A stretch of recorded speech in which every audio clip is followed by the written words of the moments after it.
So today I want to finish fixing this Europa travel little alarm clock.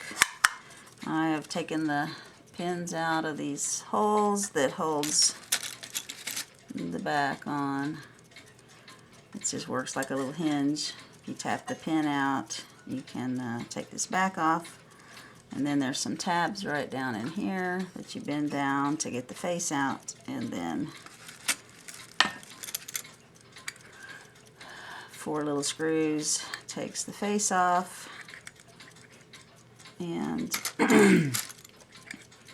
when I had put this back together before and put the back on, I noticed that all the writing was upside down. And so I thought I had put this back on upside down last time I worked on it. But it only goes on one way because the 3 screws are not exactly the same distance apart. So I didn't put it on the wrong way. Someone had turned the face last time it got worked on. So I've turned it back so that it'll have the writing on in the right direction when I put it back together. So that was one thing I had to work on. And the other thing is my clock doesn't wind on the alarm. It'll just go forever. But the funny part is it catches a little bit. That's why I didn't notice that this one was broken when I had it apart before and just oiled everything and put it back together. And then was really frustrated because when I went to wind the alarm all the way,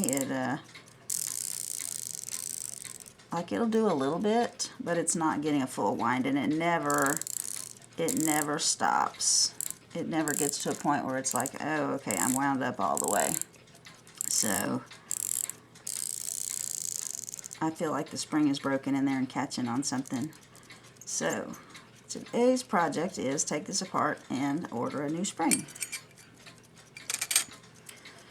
So I've already taken all my pictures. I'm going to take this little guy off the front, the hour arbor. That's the little minute arbor. And then this is what makes your your alarm time turn. And it has a little spring under it. And the other one that I worked on, the WWII one made by this same company, it had just a regular spring with a washer. This one has a spring with a little hook on the end of it that hooks into the case. So I won't forget to take care of that when I put it back together this time. And I think that is all. I'm going to take off the back for right now. I am going to go ahead and clean all of this because what I did previously was I oiled the back, and I never took the face off to oil the front because it was working and I didn't want to get into it. But then when I got it back together and the one spring was broken, I said, okay, we're going to take it apart and clean it all the way, because when I cleaned this back side out, there was a good bit of greenish buildup in all my little pivot holes that I got out as best I could with a toothpick, cleaning around them real good and then just re-oiled. But there is some on the other side also, on the face, down in the little tiny holes. And as small as they are, it would be enough to make it stop at some point prematurely. So it's time for a cleaning. It's been cleaned previously. This side has little brushed brass lines in it so that you can't see it, but this side is smooth, and there's fingerprints in oil kind of etched into my brass. So this clock has been serviced previously at some point. It is a Europa model made by Senden in Senden, Germany, I believe. It was probably some other name before it was Germany, but what was I going to say? Oh, time period. Probably the 50s or 60s. I'm not sure. This one has a different little arbor on here to set your speed, which I already took off because it falls off all the time. So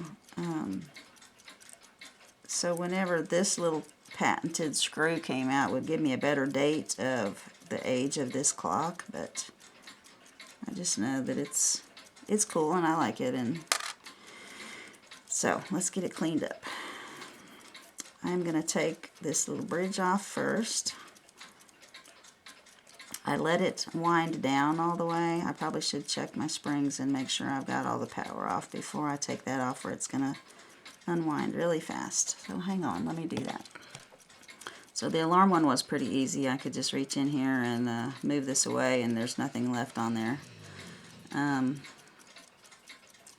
One thing I noticed about this one that was different from the other one that I worked on, the WWII, the pallet pins right here in these holes, you can get to them to put a little drop of oil on there, where you couldn't in the WWII one. You had to like reach inside. So this is a newer model with some nice updates on it. But it is one of the 7-jeweled little pocket watch style clocks. So I put the winding arbor back on the time side, just so I can hold it in my hand while I pull this click away. And it's not trying to do anything, so we've got the power off of both sides, so that's good. Last night it was still trying to run a little bit, so I didn't work on it last night. I just let it wind down all the way to make my job a little bit easier today. Plus it was late, I was tired, wasn't time to start on a clock. So let's take this little guy off. One thing about these new screwdrivers, I got a new screwdriver set for Christmas, and I'll show it to you. It comes in a little wooden box. So I thought that would be nice, and it's got like a rubber back on it, so it doesn't scratch around when you're sliding it. It's got a little magnet that holds it closed, which is kind of hard to get open. It's got all the different tiny size screwdrivers, which is perfect for working on something like this. And then all these little vials have replacement blades, so if you bend your blade, you can put a new one in. There's a little screw right there in the end. But what I've noticed is they get loose really easy. I just tried to turn this and it was just spinning in the holder, so I have to get a different screwdriver to work on that screwdriver. I'm going to loosen it up and make sure it's in there the right way. They came really loose already. They weren't tight. And these have a flat side, and that's the problem. See, there's a flat side. If you get these blades, there's a little flat side on the end of that, and it's got to be facing the screw. And there's a screw hole on each side of this holder, so make sure that the flat side is facing your screw, and then it will actually stay in there.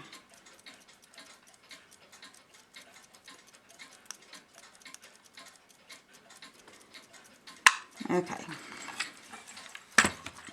now let's see if I can unscrew this.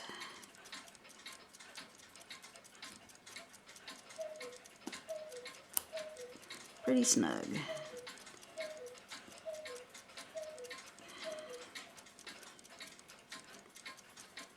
Definitely using the wrong size blade because I just chipped the end of it. Okay, let's go up a size.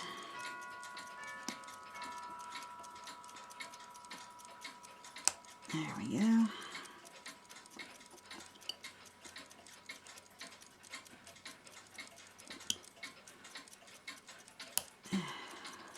Notice I had already loosened this one, but when I loosened this one, that one got tight again. That's why I kind of go back and forth, because if you just take one all the way out, it can make your other one super tight and super hard to get out.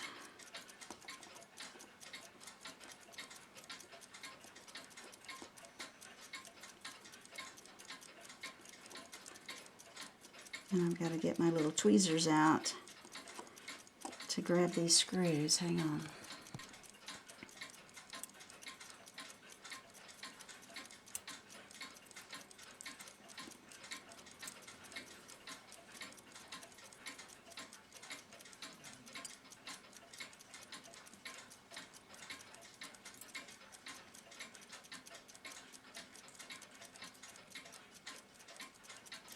So I learned from working on the WWII one, I'm going to set these two screws in some Rodico and keep them separate from the other screws,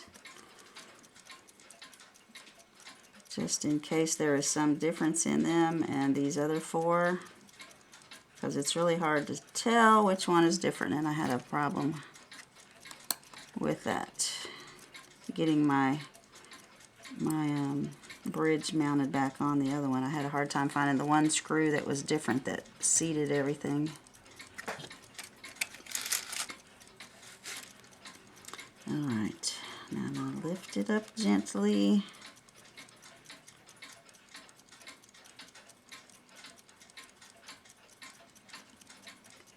Okay, it's loose. So I'm just going to pinch it all together and take it out of there.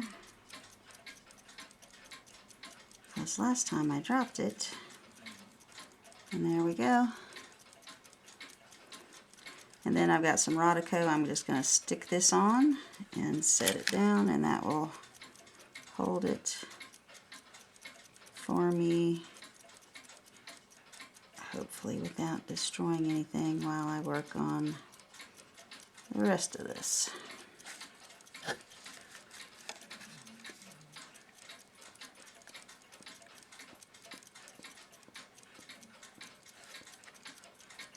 Alright, time bomb is out of the way. Oh, that's cool. This little thing comes off. There's a jewel there, jewel there. There was one on that one. So that's 3 on this side, 2 on this side. That's 5. And then Mark suggested maybe it's on the pallet pins. So that would be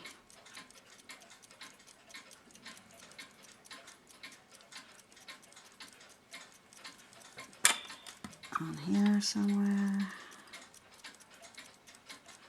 This one has a nice little a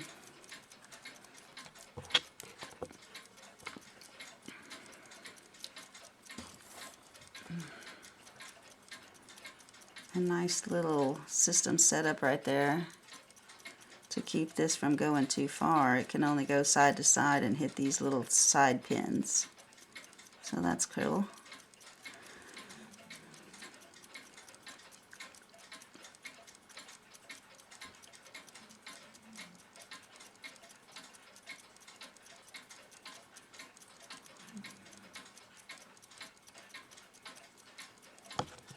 Alright, I want to take this little palette off next.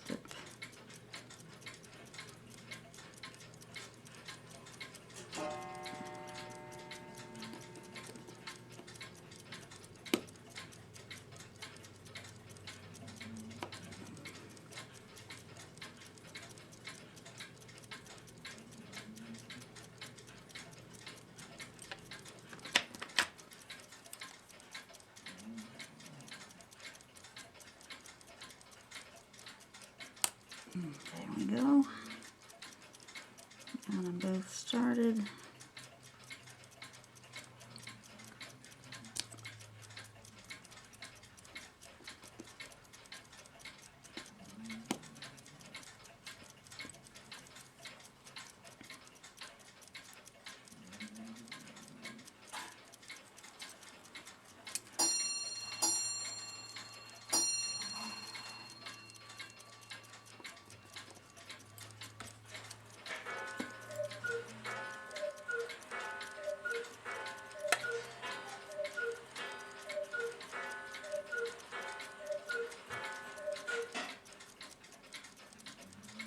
So that's a whole little plate with a stone in it.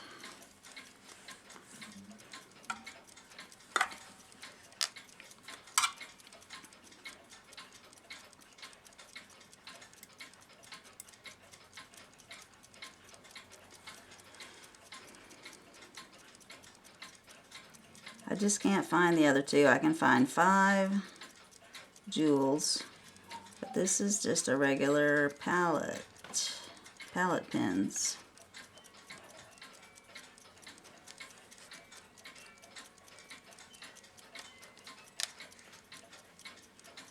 Alright, I need to take the alarm piece off. This is the alarm shut off. Sometimes there's washers. I gotta just look for that kind of thing. Yep, there's a washer under this screw.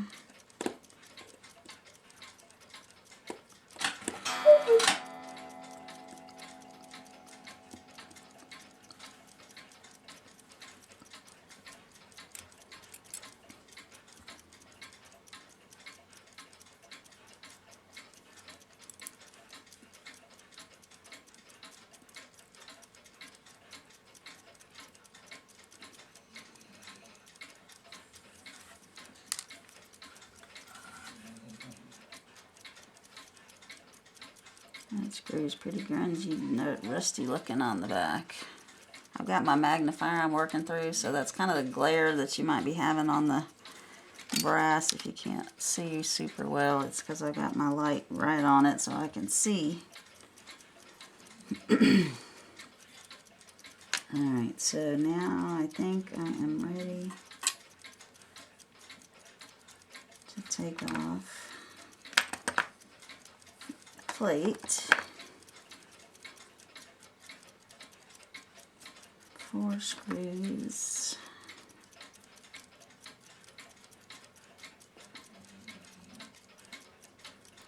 The only thing on this plate is this X, and I thought maybe the person that worked on it scratched it, but it's like a perfect X, so I think it might be from the factory.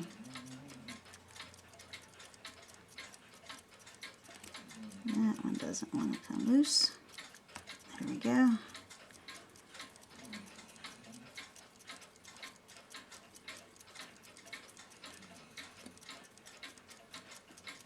These screws have very flat heads on them.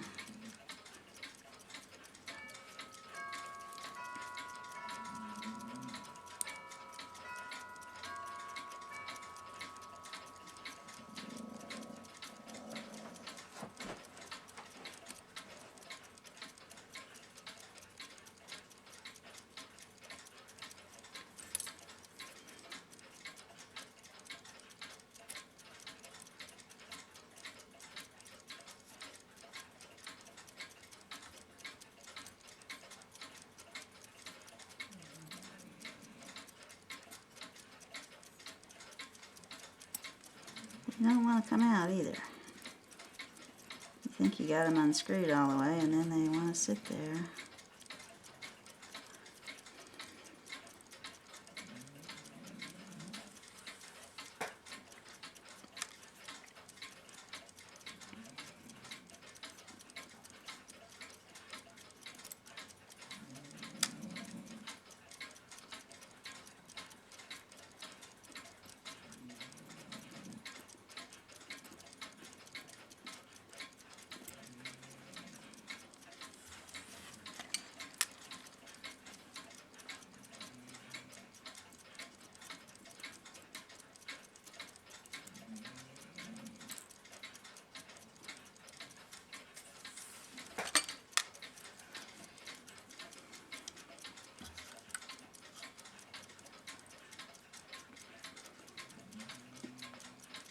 Let's get that off of there.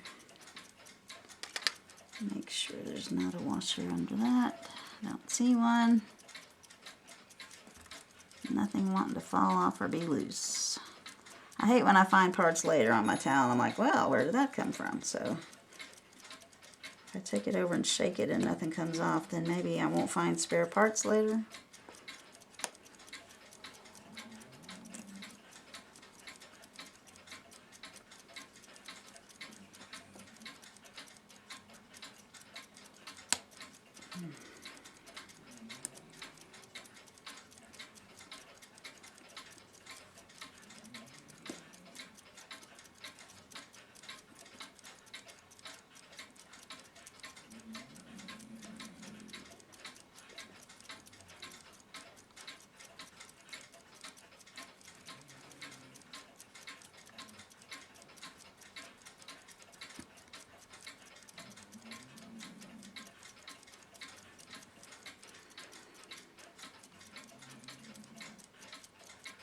This clock looks like it's had bushings done.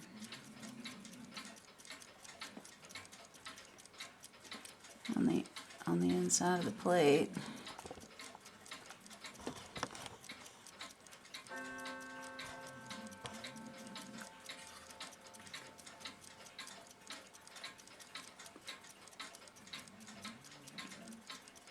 Looks like it's already had bushings done. I'm surprised that it would have had enough wear to need bushings, but more thumbprints of someone that worked on it.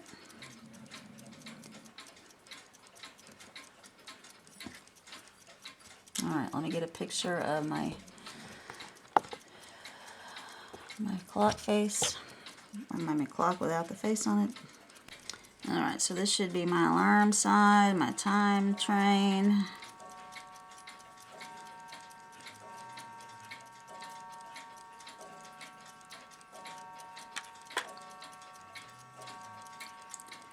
These two are about the same size, so I want to compare them. That one has the, they both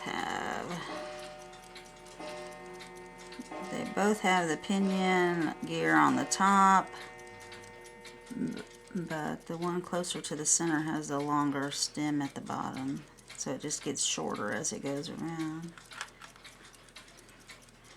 And then this is, oh great, I just put all my timepieces in my little bin for my alarm. So let's get them straightened back out. Alright, and then this is my alarm pieces.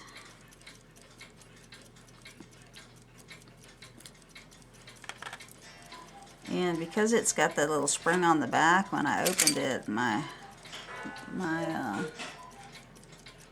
things went up in the air and kind of displaced everything. I should have taken the back off first, but I didn't, so that's what we got. So anyway, this should be the offending spring. Huh. There's no cap.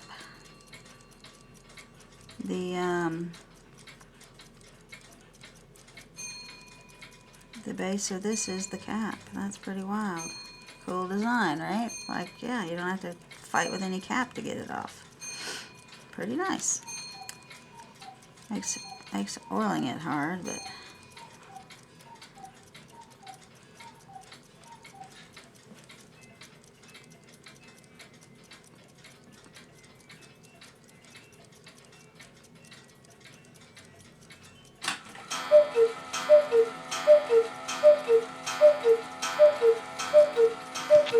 so in inspecting the springs, everything, there's nothing broken. Everything is doing what it's supposed to. So I don't know why it didn't want to wind before. Maybe the end wasn't catching just right. I'll probably, when I take the arbor out to clean it, put a little bit more bend on the end so it catches the tab real good, but I don't see anything other than it being dry. I'm going to oil them.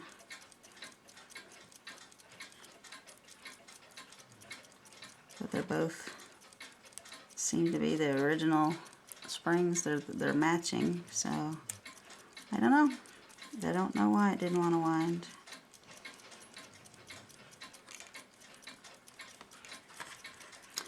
I do have to take this stuff off the back before I put this in my ultrasound, so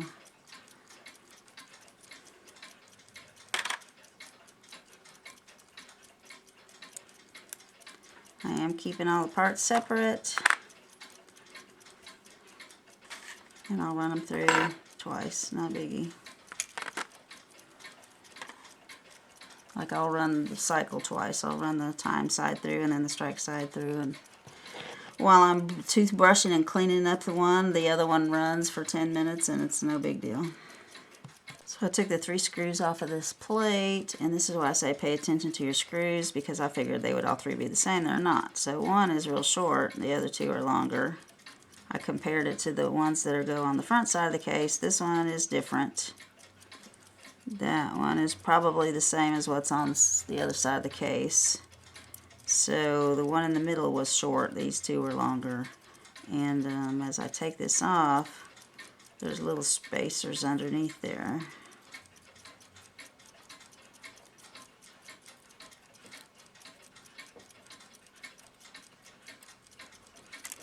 So this is built in, and it's got the short screw that goes there. Oh, let me get it on camera. So this one is built in to the case, and these two aren't, and they have little spacers that sit on them.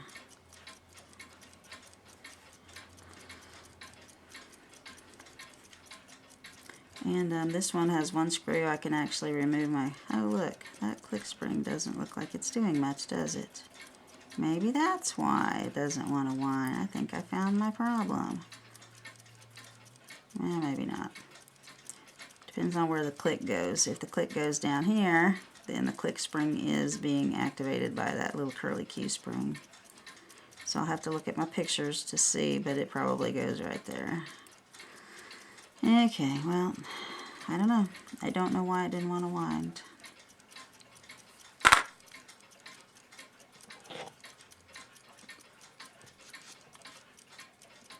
I am going to take two little screws off here and take this off.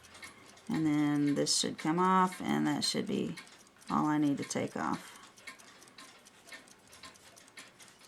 Because I'm not going to pry that wheel off of there to make this come off. I'll just clean up under it, moving it around a little.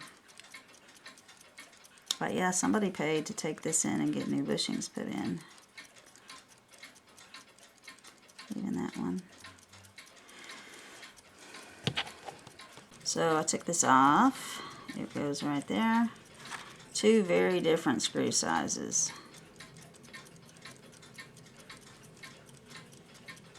They're both tiny, but that one's like half the size of the other one. And the holes they go in are different sizes. Bigger hole, tiny hole. So I'm doing my best to try to keep all these springs separated. This goes, this is a match for that. I took the spring off, so that little screw and that little screw are the same, so I can put them in the same container. It appears they're the same anyway. And then that just leaves this intermediate wheel to come off. Ugh, look at all the oil under it. There's none on the springs, but there's plenty under the intermediate wheel. Alright. Gotta go warm up my solution. And that sits on a fixed pin. That's interesting. There's no arbor.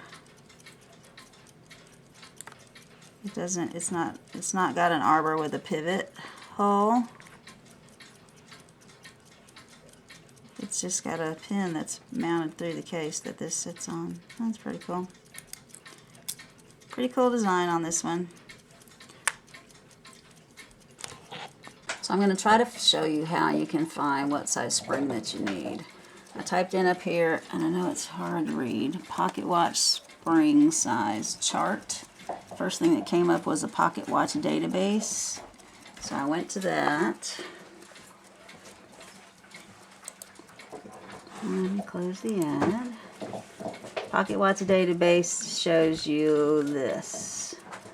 Mainspring part number, sizes, and types. So if you have a specific brand, like an Elgin, and you know the movement size, so here's Elgin, here's the movement size. It'll give you a specific part number and an alternate part number, but then it also gives you the length, width, and thickness of the spring and what the end looks like, so that you can get one that will go in what you need. So I measured mine, my case before I took it apart, and it's going to be this 18S. So their part number is 812, and I can look at the spring length right here, and the thickness is how wide it is the same, 2.9 millimeters, and the thickness is almost the same, 0.22 and 0.23. Then I can just look at the end and see if that end will work, and then I can go down to the next company, Hamilton, Hamden, Howard, Illinois. So if I go to Illinois 18, it's got a different little end on it.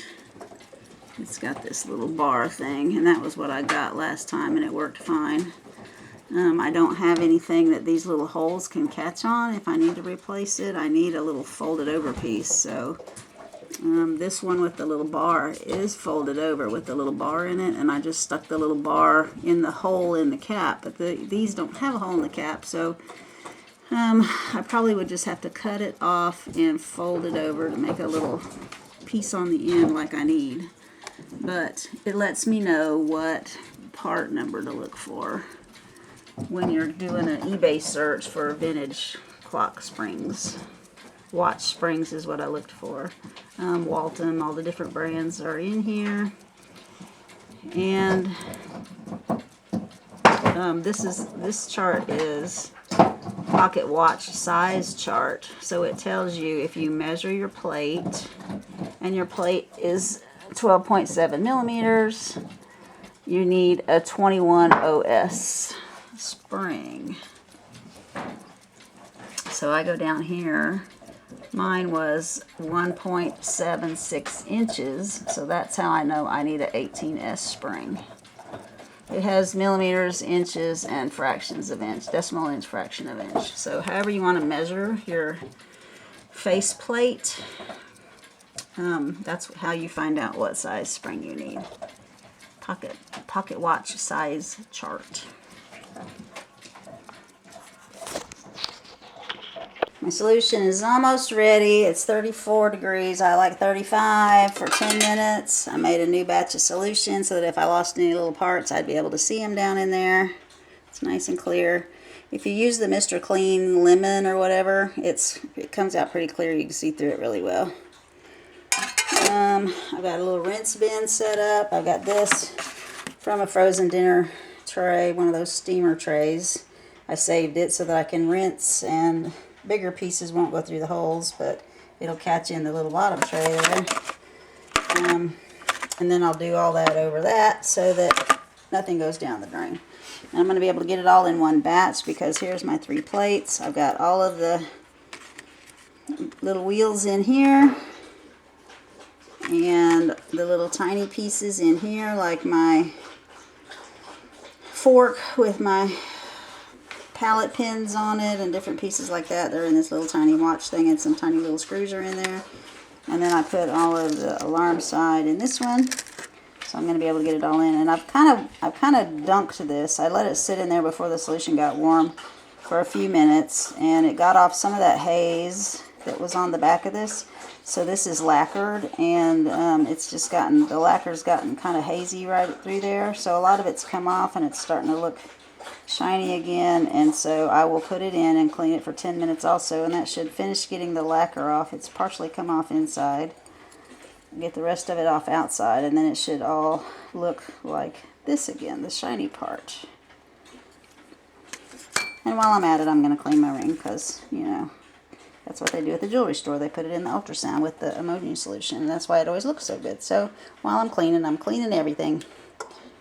So then after I rinse, I have this set up with some alcohol, and I'll put the alcohol in my tray, and I'll dunk my pieces in it and set them out on this towel to dry so that the evaporation won't leave water spots, lime deposits, whatever from the water, the little circles that you get sometimes if you don't get it dry right away.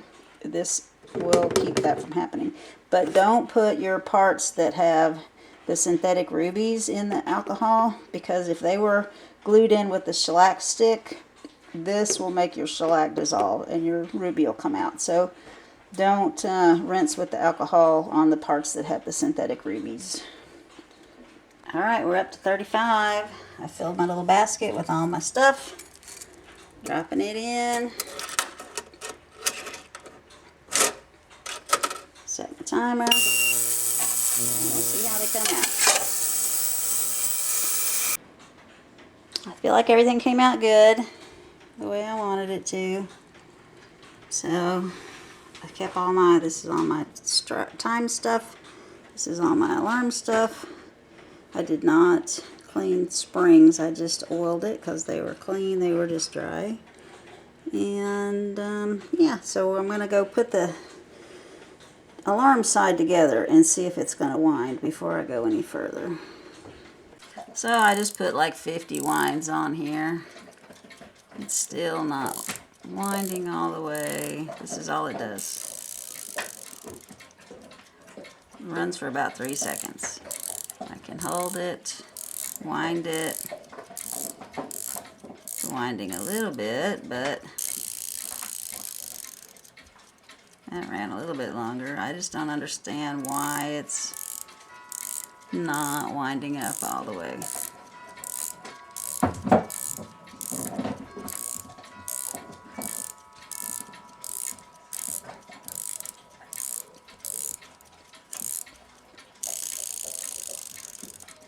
3-4 seconds, that's all it'll run. So I'm going to take this back out and take the spring out and inspect it, because maybe it's broken somewhere that I can't see, and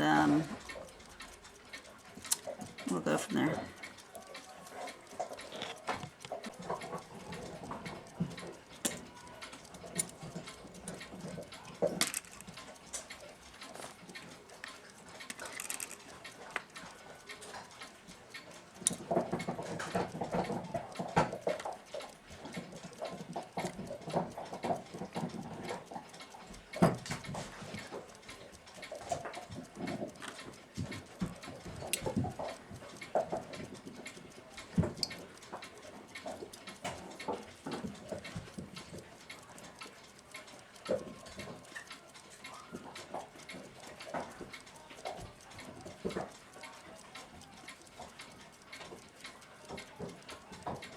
See, when I wind it, it gives me resistance. It is winding.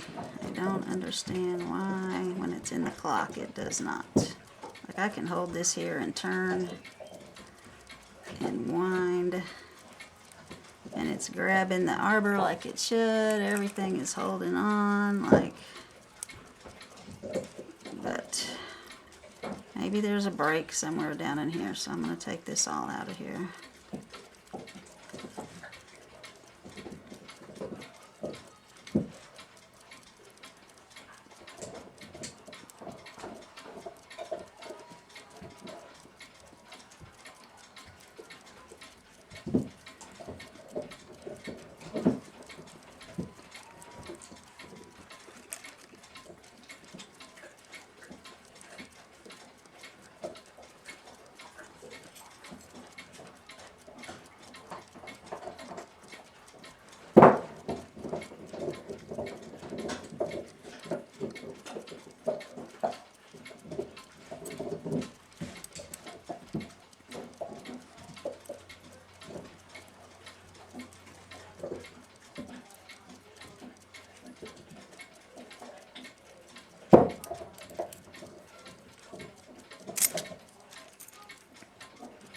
No break. So what in the world is going on? I may have to think on it overnight.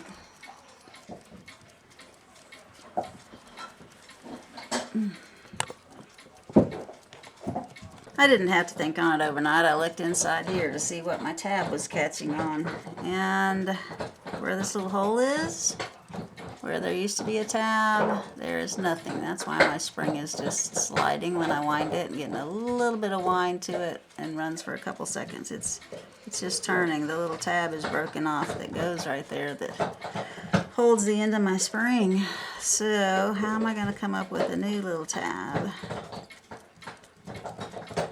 Basically, this was just the side of this case punched in and made a little tab right there.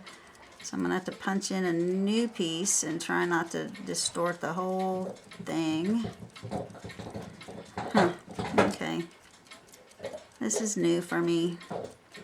I mean, it is a barrel, and it's a barrel spring, and I've had this happen before, but it wasn't so tiny. Like, there was room to work. Look at this surface is just like there's no room here. So this is going to be challenging, but we'll get it.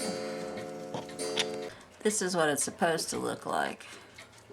It's just a little U-shaped place, and it's cut in a U, and then the metal that's cut is pushed in, and it just makes a little tab.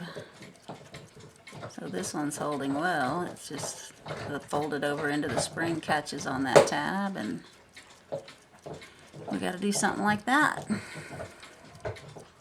So this was the idea I came up with. A jeweler's saw, tiny little blade. The point of the jeweler's saw is you can make a hole in something, put the blade through it, and secure the blade, and then cut. So I've cut a little slot on each side of that hole and made a new little tab in the middle. I just cut this deeper down on each side, and now I'm going to bend that little piece in that I cut, and we'll see if it works. I don't know. We shall see. I didn't cut much. And cutting it removed material, so it is, I was just looking at it under the magnifier, it is smaller. It's a tiny little spur that I made right there. But we're going to have to see if that is going to work or not. Let me push it in and see. I think I've got it where the spring is going to hold. I like this slot that I cut. When I tried to bend the little piece down, it just broke off. And so I came over here to drill a hole to put a little rivet. But when I drilled the hole, it pushed some little spurs. I drilled it from the outside, and it pushed some little spurs in, and I didn't file it off. And it's enough to catch this spring. I did not have a rivet that was going to be tiny enough to really work in this thing. So I believe it's going to hold right there. So I'm going to take this spring out and clean the well real good and clean the spring again, because it's going to have little brass shavings in there and I don't want them rubbing on the spring. And then I think I can put my clock back together. So this is what it looks like with the spring out and clean. There's my little hole I made. You can see a little bit of a lip on the inside. And that's all it takes, a little tiny bit of a lip to catch that end of that spring. So I'm starting to put it back together, and just an FYI, on this model, you'll see that the time spring, which is on this side, is thicker than the alarm spring on this side. So if you get them mixed up, put the stronger one, a little bit wider spring on your time so that it runs the right amount of time. So I have put this little top plate on, chucked my end shake on my 3 wheels in there, and I think everything's back in the right place. So I haven't put the things on here yet, because I found that these tend to slip out of there, and then it's really hard to get them on in the right orientation. There's one little flat spot on the circle there. So to get it on the flat spot on the arbor, the winding arbor, I decided I would put this all together and then put this on last after these were more fixed in place, because they kind of move up and down a little bit with that spring action. Even if I put this on first, when I've got it turned over, it moves enough that it lets this piece come out. So I'm putting it on after. So those go on, then my clicks go on.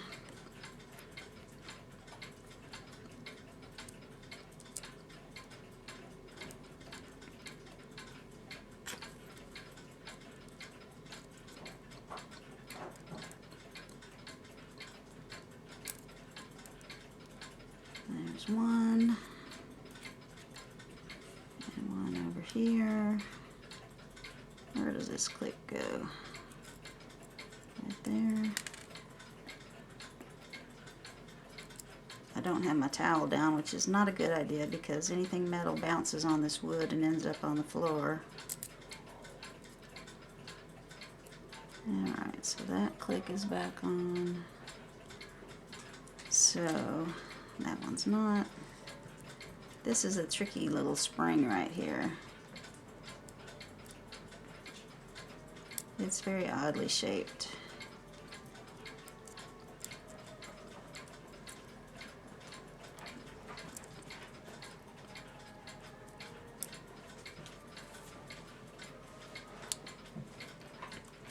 Alright, maybe I'm on there. Now we're ready for this. So this big mustachy looking side goes on the alarm side.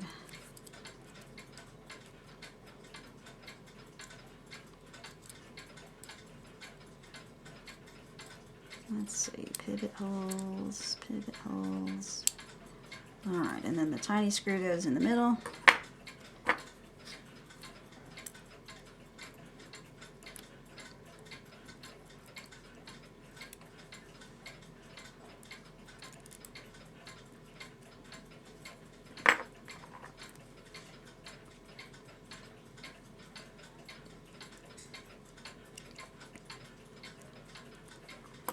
And then the spacers go under here with each screw.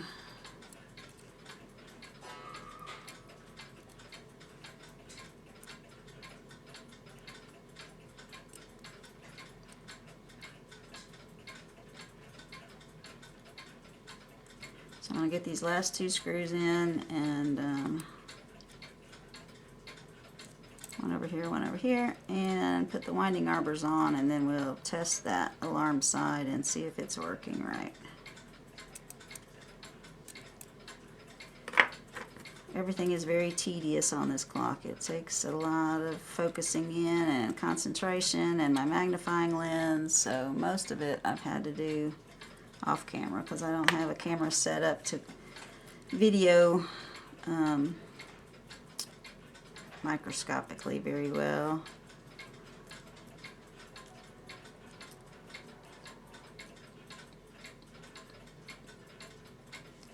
But yeah, we're almost ready to test it.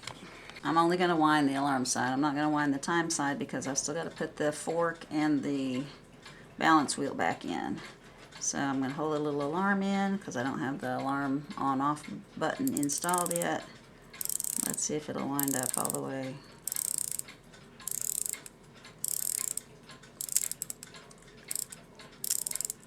I hear it slipping. I don't think it's going to hold. Nope, it just popped loose again.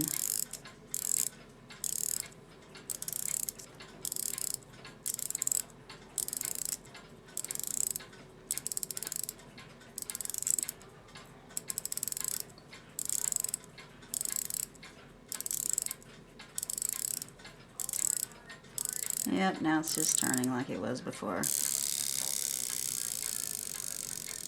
It will run briefly. One more time before I take this all back apart again and figure out something else to do.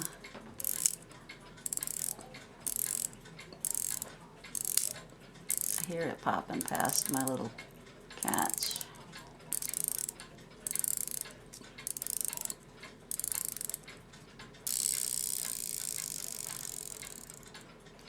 So do I want an alarm that only runs for 5 seconds? Do I want to take it all back apart again? I've got to figure out something that'll hold the end of that spring.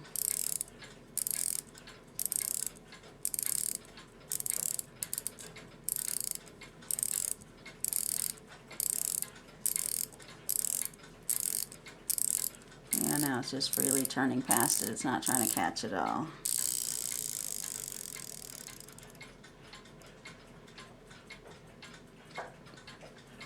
Alright. I have finally managed to get a little rivet type device in here, right there. It is the tiny little screw that broke off of that barometer. I did not have a rivet small enough. The smallest rivet I had still stuck out a good bit into the case. So this little screw head was just the right depth, and it had broken off at just the right length. So I drilled a hole in the side. You can see my first attempt here. After a few tries of tapping, I managed to bust the side of it. So then I had to drill another hole over here and put the screw in, and then I pinged on either side of it to tighten it up, and then tapped on the screw to tighten it up. So I have a little tiny rivet, and it seems pretty tight. I've mashed on it, so I think it's going to hold. I've rinsed the metal filings out in my ammonia solution, so I'm going to put the spring back in, and we'll put the clog back together for the 27 millionth time and see what we got. Oh, you want to see how I did that? Drilling the hole, I used my smallest reamer. Then I had to take this set and find one that would fit between the screw and the center. Wedge that in there so that I had some backside support to be able to hit on this little tiny rim. Then I stuck that in this hole right here to hold it, and then butted it up to another one so that it wouldn't come out the other side of the hole, and then I could tap on that little tiny ridge right there. So it was tedious. My staking set really isn't small enough. I managed to ping on either side of the hole, and then take one that was a different shape. I used the kind of cutout one and pinged like on the screw and on the metal next to the screw so that it would just kind of misshape it enough to make that little piece stay in there. So it's been fun. Not too, right? That was like a 2-day effort. I gave up on it last night. I came back this morning and finished it up, so I'm happy to get that in there. And it looks pretty good. I think it's gonna hold. So with the spring back in, you can see that that screw head does take up a fair amount of real estate in this little tiny spring barrel. But I want to show you the size I was working with. You see this little tiny thing right here? Looks like a scrap of piece of something. That's the screw size that I was working with. And it looks massive inside that case, but that's the smallest thing I could find to get in there, and it was quite challenging. So I'm glad to get it in. And the screw, like I said, came from this barometer that I fixed. That the little plate, those screws were on either end of that little plate that lets it toggle to make this work, and one of them was bent and broken, so I replaced them both. And so I was lucky enough to have something small enough to go in there, because otherwise I would have not had anything. I don't know what I would have done. If you've never put a new rivet in your spring barrel, this is not the size you want to start with. You're just going to have to be happy with the fact your spring doesn't work anymore. Alright, here's the moment of truth. I'm going to hold a little alarm in, wind.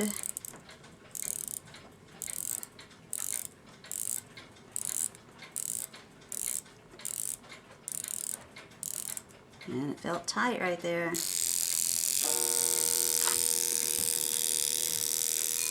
And it runs for a normal amount of time now.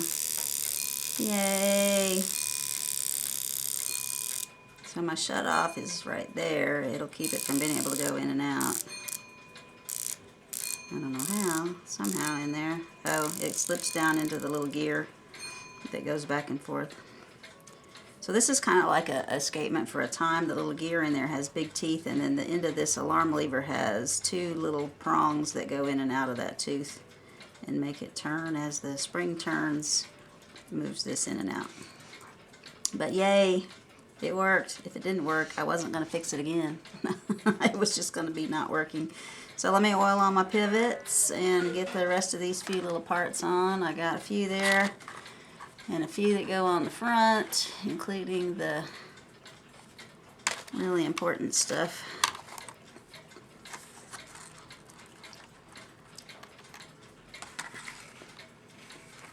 I stuck that in some Rodico. I put the screws that hold it in some Rodico.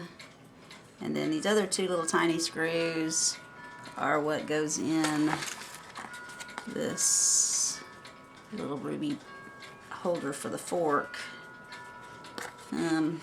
So not too much left to go back together. Yay! ready to put this back in the case.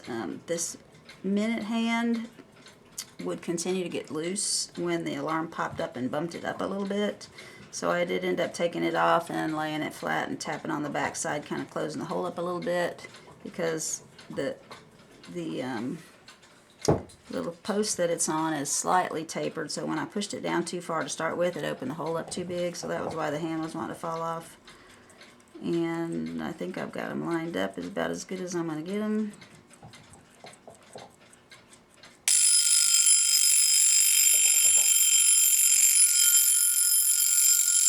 And everything works like it's supposed to. So let's wind the I haven't wound the time side yet, but when I put the balance wheel back in, it really wanted to spin. When I just set it in there and made sure it had end shake and tried to spin it went back and forth quite a few times before it stopped with no wind on the springs at all. So tick tick ticking away. So I'm going to put it back in the case, and I'll have my 2 of my 3 little alarm clocks repaired. I didn't mention that a little tiny, not a full size, but a little kid version of Play-Doh works pretty good for setting your movement on, because it's got a little bit of a depression for the minute arbor to poke down. You can, and it's about the right size. It sits up there nicely. So that's what I worked on while I was putting the movement back together. And I don't know if I mentioned or not earlier in the video, but when it said Europa and 9 joules on the front, the back, all the words that said alarm, stop, and all that was upside down. And that was because whoever worked on it before had spun the face around. There's only one way to put this movement on this plate. The 3 screws are not exactly evenly apart, so 2 of them are closer together. So it only goes back on one way. So the face had gotten turned upside down, but it's all right back up, right side up now. So let's see if I can get it in here. I don't know how I'm going to do that. Let's try just the glass in here.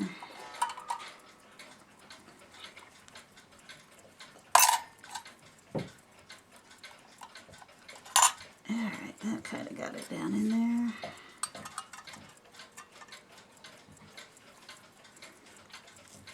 And then we'll put this down in there.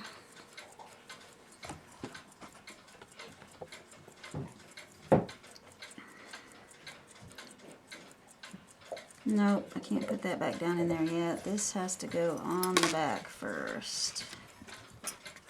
And the glass has to go in this. Okay, I missed a step. I thought this was all one piece, but it's not. This goes on the front and the screws go through it. And then I can lower the whole thing in. That makes more sense.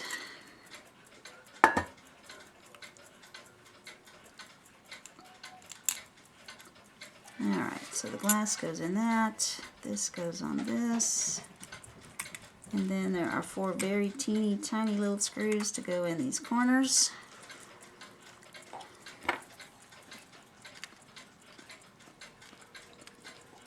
If you have spares of this size, that's about what you need to fix the piece inside that was broken. That's how teeny tiny I've been working with for 2 weeks. So we're going to full-size clock after this. I got 2 in November that I'm excited to work on. One of them, I had no idea what it was. It was a little steeple clock, and when I got it open, it was an Ansonia movement.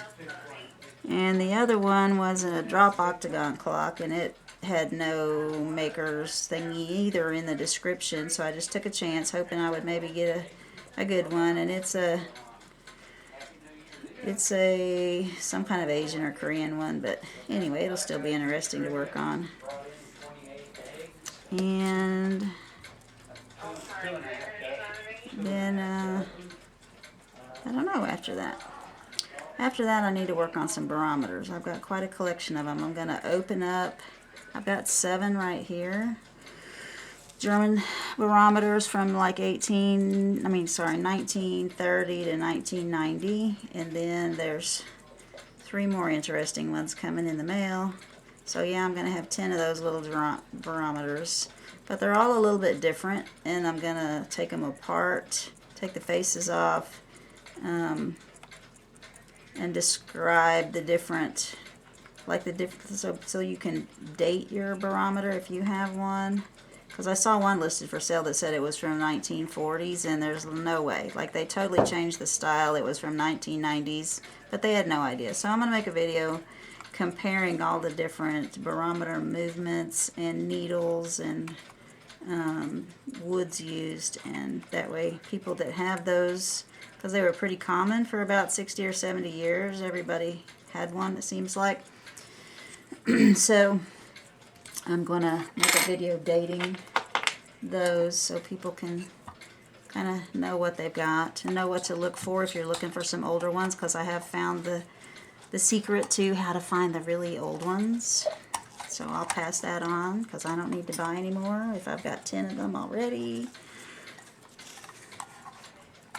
Alright, so that pushes in there, but then there's 4 tabs I've got to bend back up. So let me get a screwdriver and I'll bend those back up. Alright, last tab. I was lucky enough that none of my tabs broke off. And I was lucky enough that I didn't have it bent back down there when I put it back together last time, and then found out that the thing was working. Alright, so it has patent pending at the bottom, so I'll make sure I got it right side up. And put this on the back, and then I've got to tap these wires in. This is the most unique part of this case, is you got to like set it up like a hinge, and then push your wires in. And I did straighten these. They were pretty bent up, and they're not very easy to get in there.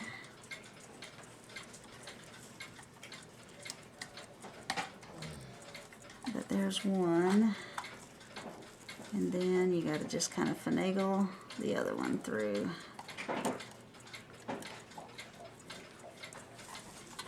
I'll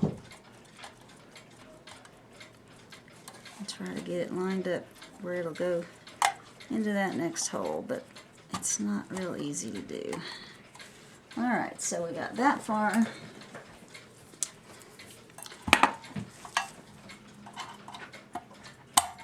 Okay, almost back in.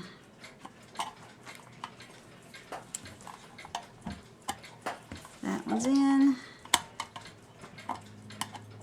And that one's in. So to get them out is a pain in the butt too. You have to find something very tiny and tap on that wire and force it out and pull it out the other end. But there we go. I'm very excited to get this one up and going again. I cleaned one side of the case with some of the Mother's Mag and aluminum polish. Can't really tell the difference, so I think it's just going to be the way it is, and I'm happy with it like it is. I've got it set for the current time. It was 2:14 when I set it. It's gone to 2:25, so all is good there. So that is going to end this video. I'm so happy to be done with these 2 little clocks. And they are going to run for a long time now that they've been... This one I cleaned completely. Did a full service. It went through the ultrasound and everything. The other one was so clean I just oiled it. So there's my 2 little new babies. And then this one... That's going to wait a while, because I'm tired of working on little clocks. It sits here on my desk all the time, and I really enjoy it. And these other 2 are going to sit here on my desk too. But this works fine, so at some point in the future I'll take it apart and oil it. And redo the radium in the hands and the numbers. But this one, unlike these 2 that just have the dots outside the numbers, this one the actual numbers are painted with the radium, so it's going to take a really tiny paintbrush and a lot of practice to get all that done. But we'll get it done. Alright, see you next time. Happy New Year, everybody.